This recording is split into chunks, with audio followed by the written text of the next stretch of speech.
information about pregnancy and the coronavirus. Hi, Jen. There's some new data, I understand, about pregnant women with COVID-19 and possible transmission to their newborns. Can you tell us more about this?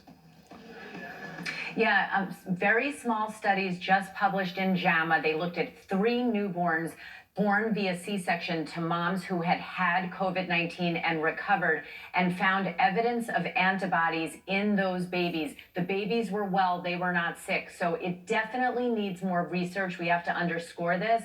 But again, there may be a suggestion that these antibodies or the infection can be passed in utero. So that's being looked at. Yeah, that's pretty empty Times Square. A common scene that we're seeing nowadays. Very strange, especially for those of us who see it almost every day here. We do want to turn to the headlines, though, that we're following right now. Historic help. President Trump signing off on a $2 trillion stimulus bill, the largest emergency aid package in American history. Millions of Americans set to receive checks as soon as next month. Among the measures, unemployment checks going up to $600 per week, with benefits extended from 26 to 39 weeks, and student loan payments suspended for 6 months. Getting back to what Ohio's governor is saying, Governor Mike DeWine and the director of the Ohio Department of Health, Dr. Amy Acton, expect hospitals to be slammed in the next couple of weeks. Some estimates have the number of new cases per day in Ohio hitting the thousands.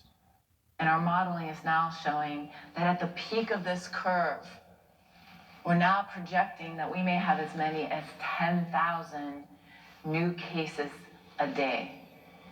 And that is the number. With that projection in mind, the governor is now dividing the state into 8 regions.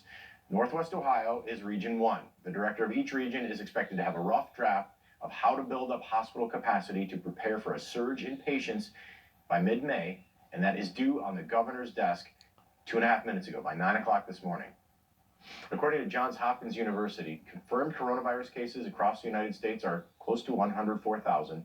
Nearly 1,700 people have died. New York City has the highest concentration of those who have died at 450.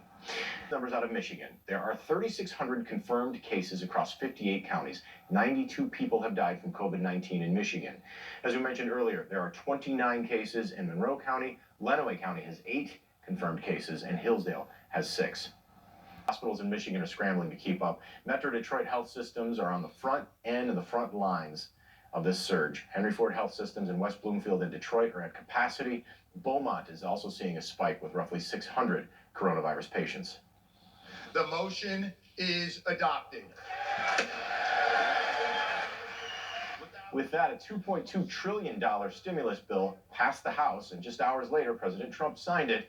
That means money will soon be headed your way. It's all meant to help the country's economy during the pandemic and once it's all over.